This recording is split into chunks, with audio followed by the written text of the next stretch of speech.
Walkaround43 here today with another budget car review for you.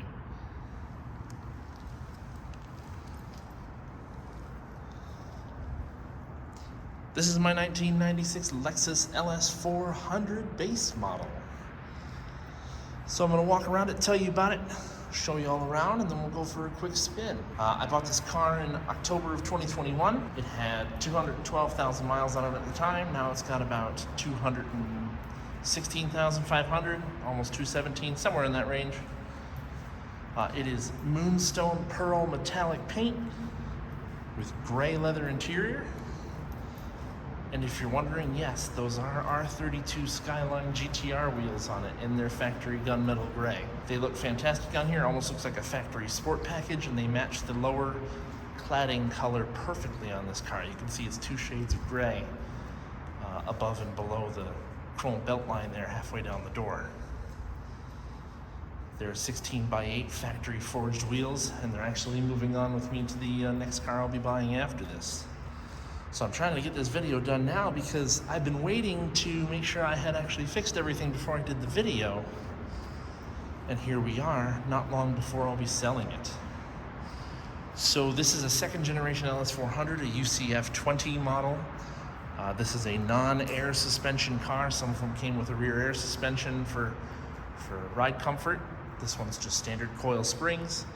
The only modification to this car is that the downstream catalytic converters have been removed, so there's a check engine light related to that for the O2 sensors.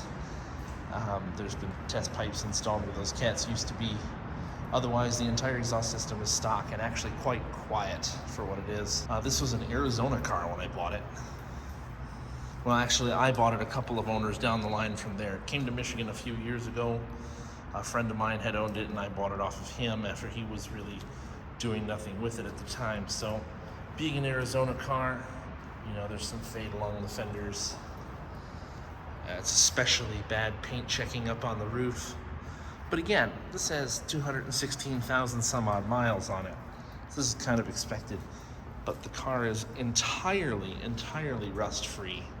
I mean, it is spotless underneath, and I've actually had it professionally oil-coated in the engine bay and underneath the whole car with that Crown Oil rust protectant stuff.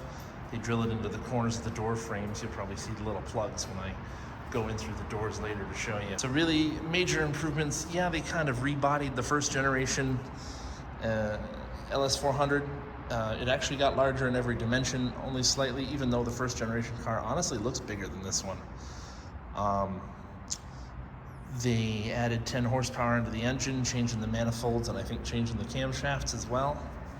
It's the 4-liter 1UZ FE engine, dual overhead cam V8, 260 horsepower, 270 pound-feet of torque, 6,200 RPM redline in this car, but those engines are factory forged. They can take a lot more than that.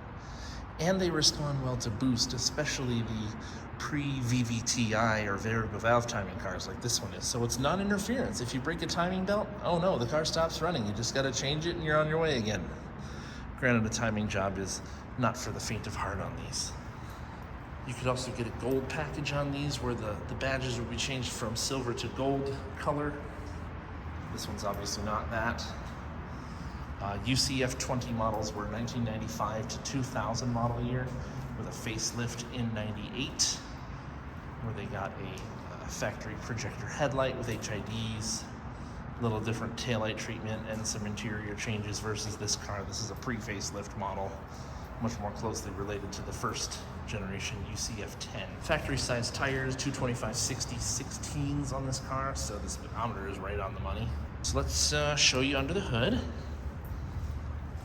It's also got wonderful tinted windows, which have been probably majorly beneficial for the original owners in Arizona. They've definitely been helpful here for me. Okay. Note the sound of that door. Toyota quality, man. Like I said, a lot of miles on this car, but it still sounds like brand new. Rear doors, same thing. Solid. These things were built like tanks. They were built to be beaten on, and I mean, many people own cars that have many more miles than this one. This one's barely broken in. So there it is, the 1UZ FE. It says right on the engine cover, which pops off really easily to reveal all the vacuum hoses and other scariness underneath. It's really not all that bad. It's not that scary. This giant plenum across the front is all for the air intake to help keep it quiet and to draw fresh air into it. And it is quiet. You don't really hear any intake noise. For a while, I had a modified airbox cover on it so that it would make some more noise under acceleration, and that was fun and all, but it was getting a lot more dirt into the filter, and so I changed it back. Just a tidy looking car. Honestly, one of the best daily drivers you can ask for. Take a look at the trunk quick. Actually, when I got this car, it didn't have a key at first, so I actually went to the Lexus dealer and had them make me up another key, which you can't do off of the VIN, by the way. It has to be read off of the lock cylinder, which means disassembling one of the doors in order to get to it. Very large trunk, pretty deep in both directions, down and back. Spare tire underneath is full size. Toolkit is here and complete. Power antenna on the left fender there. Remote access gas door. You open it from the driver's knee area. Gray leather interior is pretty rare on these cars from what I've understood. Black is rarer, but most common is the beige. Almost all of the cars, all of the Lexus cars sold in the US were leather interior, with a very few early cars built with cloth. It's a 4-speed automatic transmission. I believe it's the A340 or A341E automatic with the dual mode shift patterns. You can switch it from normal to power, electronically controlled transmission. That's what ECT stands for. And basically it'll hold the gears a little bit longer, and it'll be much more apt to downshift when you give it a little extra boot, as opposed to leaving it in normal mode, where it's much more likely to keep it in top gear for best fuel economy. And speaking of fuel economy, these really weren't all that bad. 18 and 25, I think, was the factory rating on these. Curb weight around 3,750 pounds. And with the factory power levels, they were rated for 6.9 seconds to 60, which was nothing to sneeze at back in 96. Especially for a Japanese luxury car coming after the Germans. And nothing from America at that time was anywhere near that fast. Town cars and Crown Victorias were in the 9-second range to 60. Factory head unit and HVAC unit, fully automatic dual zone climate control. This is the lower model head unit. It doesn't have the Nakamichi audio system, which seriously kicks. This one is actually pretty good though for being the base system. You have a lighter and ashtray right up in front here, and cup holders are pretty cool in these. They pop out from underneath. In this particular car, I was surprised when I opened the glove box and found it has the factory cell phone in it still. It doesn't work at all, but it's a fun little treat. Then there's the deeper glove box, which is also awesome. You can see I don't use it though. And it kind of has a double glove box situation, but really this is just to access the 6-disc in-dash CD player cartridge, a little extra storage space over there maybe for the owner's manual. Then you have the normal lower glove box. Yeah. A common problem with these cars is failing capacitors in the engine computer, which causes all sorts, I should say the powertrain control module, and all sorts of weird issues come from that. Weird shifting patterns, poor running, all sorts of weird things. When I got this car, it would barely stay running, or I had to throttle it just to keep it going. And it wouldn't take more than 10% throttle without trying to die. Got the capacitors done, and it shifted fine, it drove fine, and I've left it alone ever since. Rear seat area is actually really big in this car. The driver's seat is in my comfortable driving position. There's plenty of space behind me. I got a forward-facing child seat back here, and yeah, no issue for me to even sit in front of there, and that seat's further forward. Nothing special about the headline or anything like that. It does have this cool feature though where depending on which rear door is open, that's what dome lights turn on in the back. We got reading lights back there too.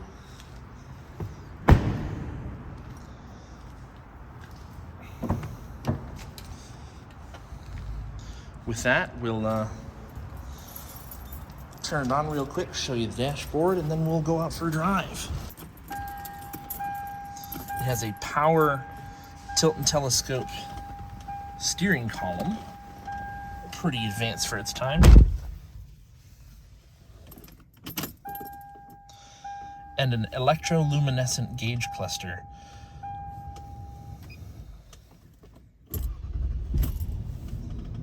Can't even tell it's running. It's so quiet. Idles perfectly once it's warmed up. It idles a bit high when it's colder. There's another thing that people typically do to these because they tend to have a power steering leak, where there's this valve that's used to change the idle for low speed power steering maneuvers, keep the engine from choking out or whatever. And that's been removed on this car, and therefore it idles a bit high when it's cold. But yeah, so this car is fully warmed up. Don't mind the coolant temp gauge. It does function when it's off and cold. It actually points like straight down. There are a couple of times where the dash has been a bit funky and it's not brought up the tack when I first start the car, so I kind of have to give it a pop on top, smack it on the dash, and then the temp gauge falls lower and lower. None of the other gauges move, just the temp gauge. But you know what? It's functioning. I can tell when it is hot, so I don't really have to worry about it. Factory leather wrap steering wheel. This one's pretty roached out though.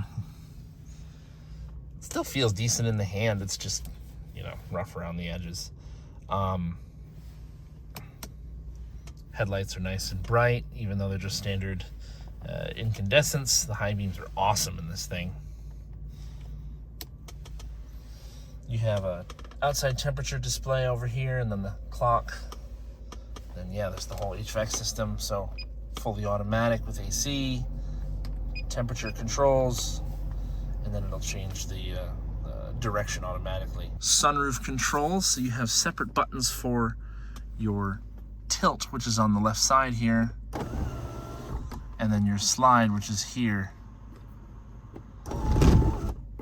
You got your dome lights as you'd expect up front here, and yeah, visors are lit and are extenders as well.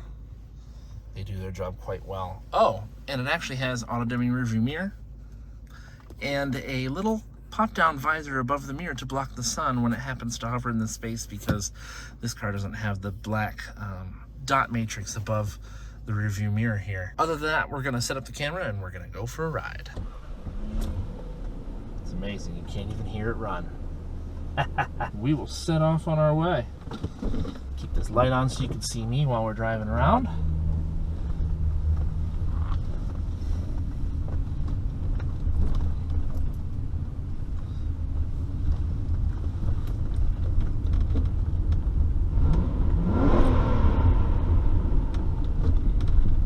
Love the sound of that 1UZ. It's awesome. It's smooth, but it has a very distinct sound. Very muscular, actually, for a Japanese style engine. Granted, I mean, I think it's the first Japanese V8 to have come to North America, starting in 1989, late 1989 when these cars came out. But yeah, known for its very responsive properties, very decent fuel economy, despite the fact that it has to run on 93 octane, which, well, right now it's kind of terrible in April of 22, with gas prices averaging around $4 a gallon. It's pretty expensive. Well, we're going to get out onto the roads here, around our wonderful fair city of Flint. Better turn the lights on. I'll be able to see where I'm going. There's a couple of little rattles in here, but I think that's more age of the car and components than anything else. The car rides remarkably smooth. It's built like a tank, it really is.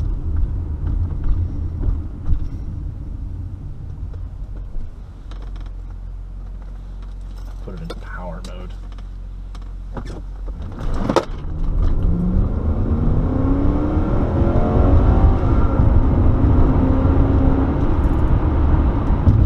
Gets out of its own way. A little bit of a tire slip there. As I crossed over the white lines, it had been raining all day today.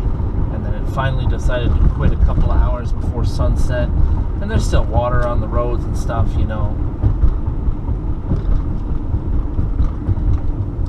Looks like we're going to have to go this way, which is fine.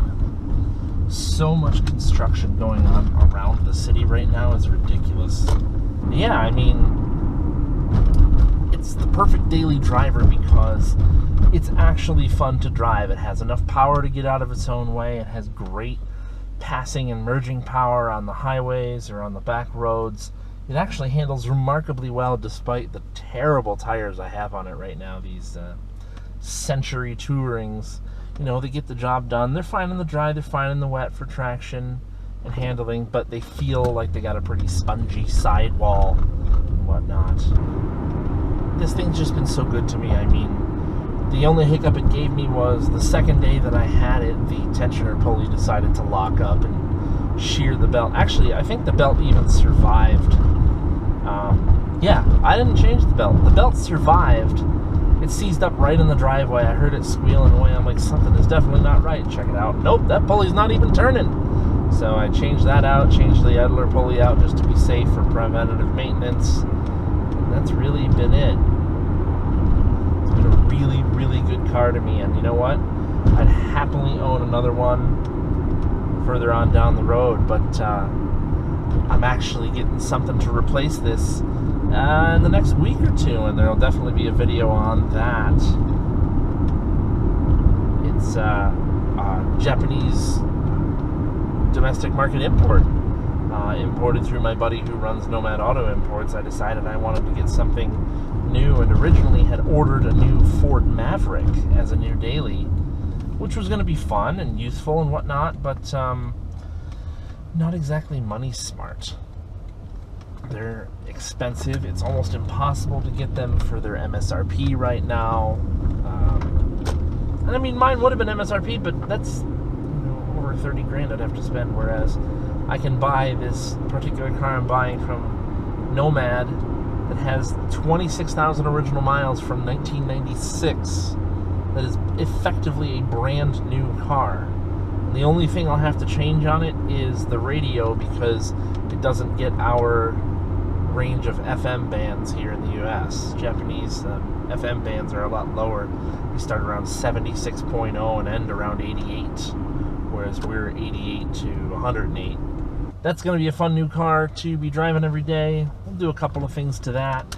Maybe even consider a turbocharger swap, as it's a non-turbocharged V6 with very low displacement. It's only 2 liters and it's like 125 horsepower, so the power pales in comparison to this car. It's less than half, literally less than half. But the car's a fair bit lighter than this one, about 400 pounds lighter.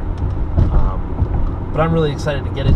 It's stylish but understated, similar to how this car is, and it'll attract attention in the fact that it's like right-hand drive and looks a bit unique, and people will have not heard of the particular name of that car when they see it. So that's what I'm hoping for anyway, but I'm hoping it blends in about as well as the Buick Park Avenue as well. I don't want to attract attention. Well, here, we're going to jump on the highway, so let's get a little acceleration.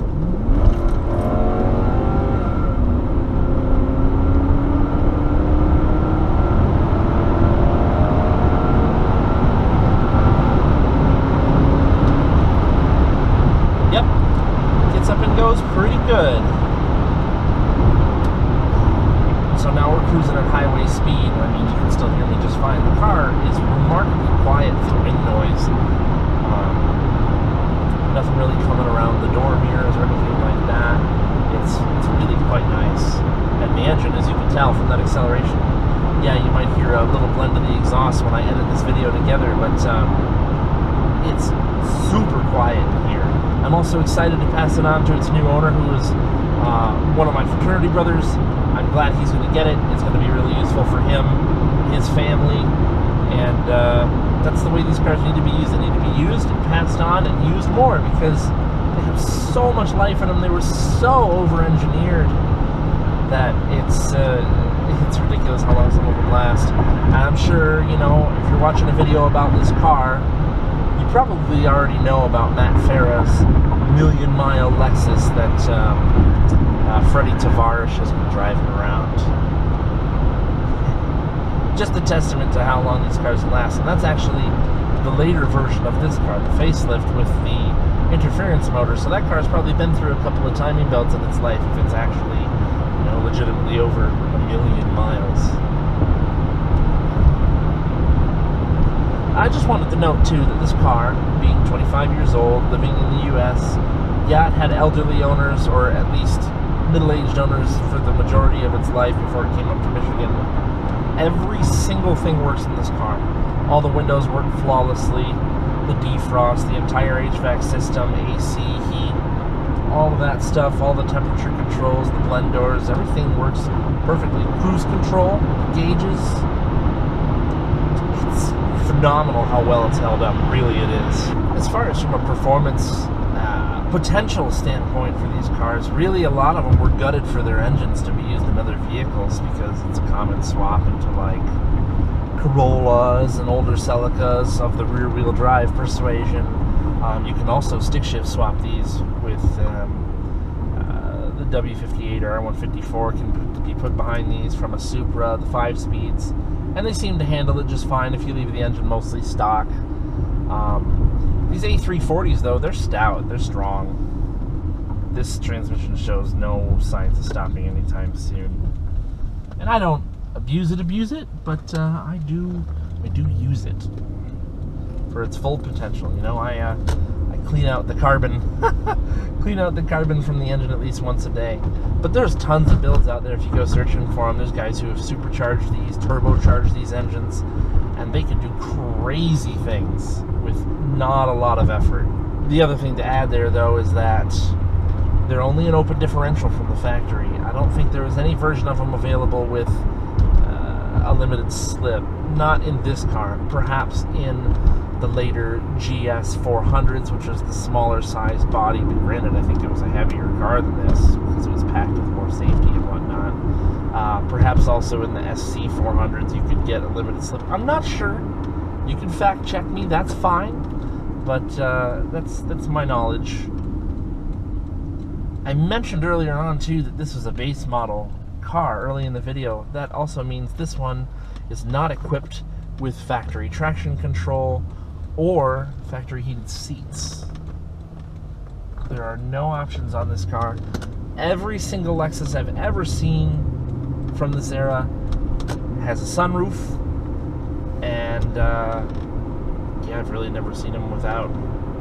Like I said, very, very few were made with a cloth interior. Another vote for safety on these cars: factory dual front airbags on all LS400s from 1990 on. And the visibility out of this car is absolutely phenomenal. The pillars are pretty narrow, and you sit high up. You can see where my chest level is at. My chest is at the top of the dash, as opposed to some sports cars like, let's say, a 2016 Plus or any 2010 Plus Camaro, where you're sitting in the car so deep that, you know, it's barely your face that's over the steering wheel, and they got such narrow windows, you know. But this has big windows. It's fantastic. I'm really going to be sad to give this car up. I am. But excited for the next chapter. Get a couple of nice sweeping curves in here onto the highway. It's a little wet, so we're not going too crazy. But transition from side to side, yeah, there's a little body roll, but it's no more than you'd expect. It's not unsettling. The car has great road holding.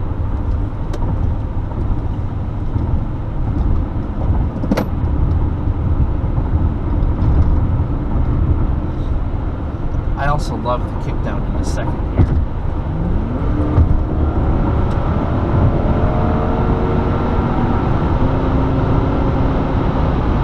It's got so much gumption, so much go. Love that about it. that 260 horsepower is really willing, and compared to the early cars that had the 250 horse engine, apparently whatever they did to retune and re-gear the transmission and give that little extra oomph to the engine, they took more than a second off the 0 to 60, because apparently the early cars were doing like 7.9, 8.0, and this was doing 6.9. All right, acceleration from 0.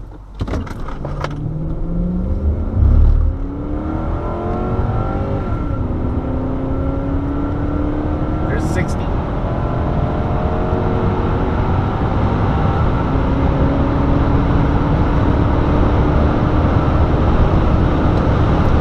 That's pretty fast. Deep into third gear there. I've never really gauged what it is above second gear, but top of second gear is 80 miles an hour. Top of third is theoretically about 120.